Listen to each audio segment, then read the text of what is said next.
Kalau Kimpes itu bisa bikin dia kalah dengan kosong-kosong.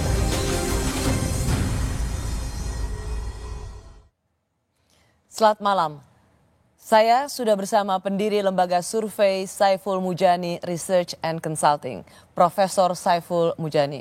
Bung Saiful, terima kasih sudah bersedia hadir di Rosi lagi. Kali ini kita bicara soal pilkada.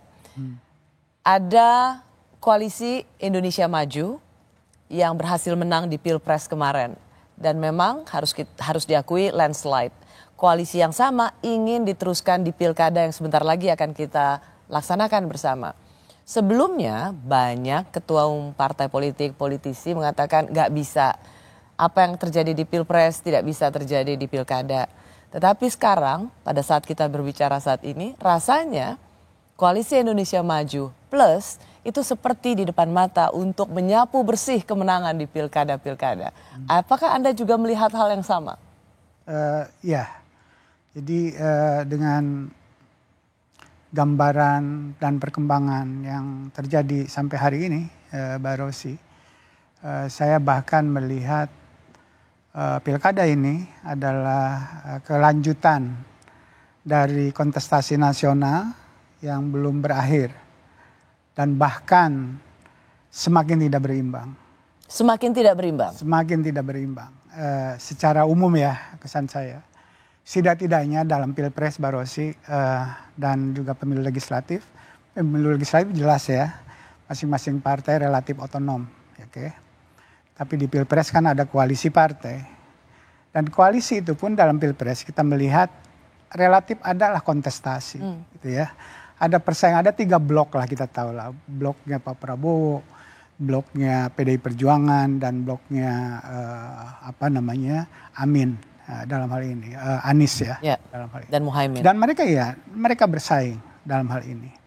Dan persaingan ini walaupun dimenangkan 58% oleh Pak Prabowo Gibran, tapi di situ saya melihat ada persaingan yang lumayan lah, cukup gitu ya. Mungkin yang kalah kecewa dan seterusnya itu biasa lah begitu. Di pilkada ini bahkan menjadi lebih, mungkin kalau menggunakan kategori agak moralistik, mungkin kalau boleh begitu, dari perspektif norma demokrasi kita mungkin lebih buruk gitu ya. Dalam pengertian bahwa persaingan itu semakin terbatas, semakin kecil, semakin sempit gitu ya. Kalau tadi Mbak Rosi menyebutkan ada koalisi sebut begitu atau kerjasama antara pendukung Prabowo di satu masa sisi, Pilpres, di masa kemudian Pilpres, ada dan kemudian plus. dibuat plus kan begitu. Artinya itu menjadi semakin sempit. Okay. Nah itu yang saya sebut kemudian politik kita dari nasional ke pilkada ini menjadi semakin kartelistik. Kartelistik itu artinya satu politik yang dikontrol oleh segelintir orang, kolusi untuk kepentingan tertentu, dengan menghilangkan persaingan di antara mereka, dan akibatnya yang rugi adalah pemilih sendiri karena dia tidak punya alternatif untuk mendapatkan pemimpin terbaik menurut versi mereka sendiri. Padahal dulu kalau kita dengar para ketum partai adalah mengatakan bahwa setiap pilkada itu penting karena ini tentang corak lokal, tokoh-tokoh lokal yang dimunculkan. Kini kita rasanya seperti tidak melihat itu terjadi. Rasanya seperti peristiwa nasional sekarang ini. Bung Saiful, Anda sudah meneliti pemilu di Indonesia sejak reformasi tahun 99. Anda sudah berkecimpung jauh tentang politik Indonesia dengan survei. Apakah pilkada rasa pilpres seperti ini pernah terjadi sebelum-sebelumnya? Kalau diingat kembali ke belakang, suasana ini kita tidak menemukannya sebelumnya. Belum pernah ya? Belum pernah menemukan ini. Karena kenapa saya tanyakan ini? Kalau katakan Pilpres 2019 itu adalah bisa dibilang Pilpres yang sangat terbelah. Tetapi ketika ada pilkada setelah Pilpres 2019 itu juga tidak terjadi pembelahan di pilkada. Tidak ada. Artinya yang berkompetisi di pusat, di pilkada dia bisa bekerja sama. Tetapi ini kita lihat di 2024 ada koalisi atau kerjasama di Pilpres, alih-alih kemudian punya kerjasama atau koalisi yang berbeda di tingkat daerah, ini justru memperkuat koalisi di Pilpres, justru memasukkan partai-partai di luar koalisi mereka. Ya. Ini pertama kali dalam sejarah Pilkada Indonesia. Pertama kali dan kenapa itu terjadi pertanyaannya kan gitu. Sebelumnya kenapa itu suasana pemilu nasional itu seolah-olah gitu ya terpisah dari sentimen hiruk pikuk politik lokal dalam hal ini pilkada itu karena kepemimpinan nasionalnya itu mengalami satu perubahan perilaku politiknya kira-kira begitu kita sebut begitu kan unsur yang penting di dalam politik nasional kita terutama dilihat dari sisi kepartean gitu ya itu di 2014 sampai 2019 bahkan sampai sekarang partai yang paling besar kan PDI Perjuangan itu harus diakui gitu ya.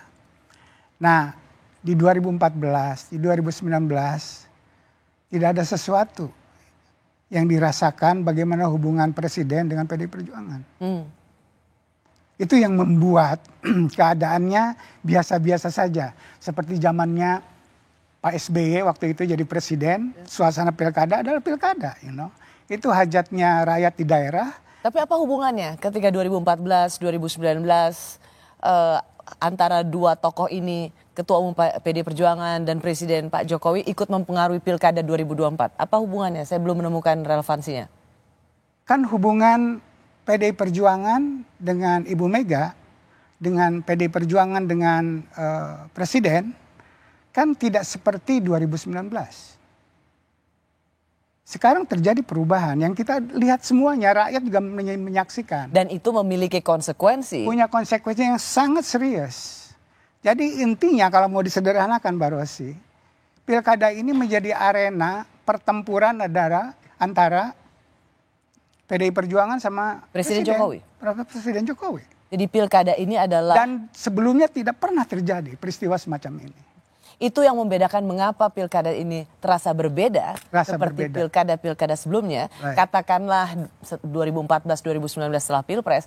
Karena di pilkada ini seperti yang Anda katakan adalah pertempuran atau persaingan antara Ketum PD Perjuangan Bu Mega dan Presiden Jokowi. Dan sebelumnya tidak pernah terjadi hal semacam itu. Kim Plus. Ini adalah sebuah slogan baru atau penamaan baru. Sebelumnya kita dengar misalnya PKS, Sekjen PKS mengatakan kan sudah biasa cawe-cawe mulai dari presiden sampai nanti biasa. Jadi nggak ada masalah, biasa saja. Ini semacam penilaian bahwa biasa Pak Presiden itu selalu cawe-cawe. Dan orang berpikir PKS akan mau melawan cawe-cawe itu. Tetapi apa yang terjadi? Ini kata Presiden PKS.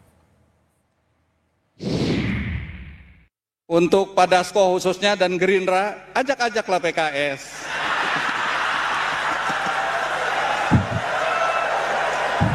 Jangan coba sekedar ngajak Nasdem dan PKB.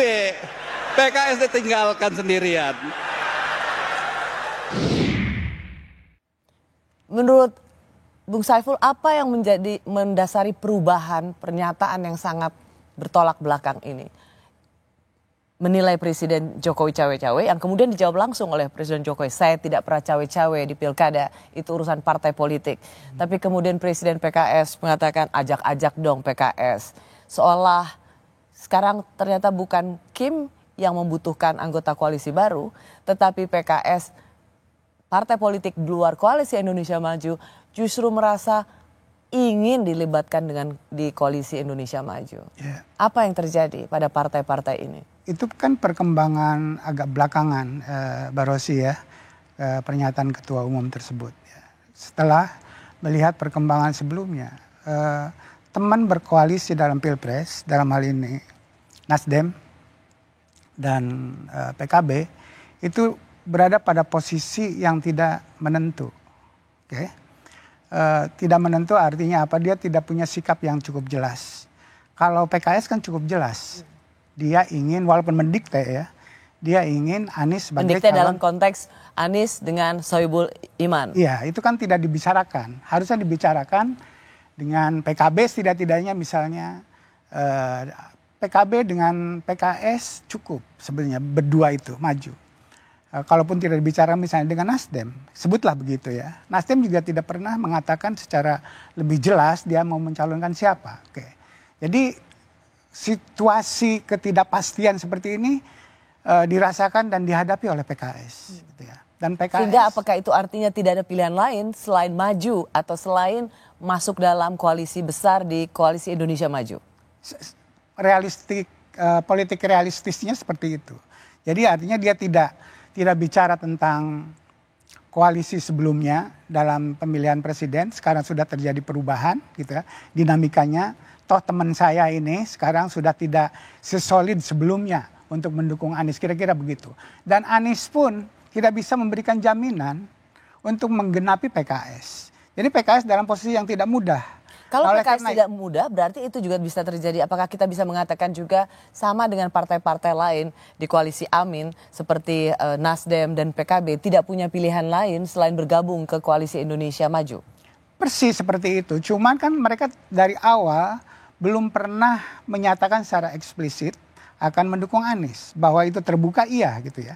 Kalau ini betul-betul dalam tanda kutip dipermalukan sebenarnya. Gitu. Siapa dipermalukan? PKS dalam hal ini. PKS lebih siap, lebih eksplisit mendukung Anies gitu ya. Dan dengan Sohibul Iman sebagai calon wakilnya. Tapi tiba-tiba harus mengatakan seperti tadi. Itu karena dalam situasi yang saya sebutkan tadi. Kalau PKB mungkin karena masih belum mengambil keputusan apa-apa gitu ya. Tapi PKB adalah partai yang pertama kali mendeklarasikan calon yang diusung adalah Anies Baswedan. Kalau bicara soal partai politik, PKB yang lebih dulu, Bung Saiful. Iya, di tingkat daerah itu betul. Tapi keputusan itu biasanya ada di tingkat pusat, walaupun itu aspirasi di daerah. Beda dengan PKS. Kalau PKS betul-betul udah ngambil keputusan gitu ya untuk Anies. Nah, oleh karena itu menurut saya dalam posisi yang lebih sulit, posisi PKS ketika ngambil keputusan seperti itu. Mungkin dia tidak menghitung bahwa Nasdem dan PKB akan bersikap tidak begitu jelas untuk mendukung Anies atau tidak akan mendukung Anies. Kira-kira seperti itu. Dalam situasi seperti itu, saya melihat bahwa kenapa perubahan-perubahan ini terjadi. Kira-kira begitu. Bisa jadi kita tidak bisa menyalahkan pihak di luar. Tentu saja. Kita juga harus merefleksi di luar koalisi Indonesia di luar koalisi Maju. itu, ya kan? Kita harus juga melihat diri sendiri. Dalam hal ini PKS, PKB, dan Nasdem gitu. Kenapa Anda berperilaku seperti itu? Kira-kira kan kayak begitu. Nah, menurut saya hitungan-hitungannya kira-kira kayak begitu. Hitungan-hitungannya adalah bahwa ketika misalnya atau Anies akan maju. PKB, Nasdem, dan PKS katakan mencalonkan kembali di pilkada dengan nama Anies. Tetapi mengapa mereka masih ragu padahal secara survei nama Anies adalah yang paling teratas? Apa yang membuat koalisi Amin ini ragu untuk memajukan Anies di DKI Jakarta? Kami kembali saat lagi. Jawabnya nanti. Oke.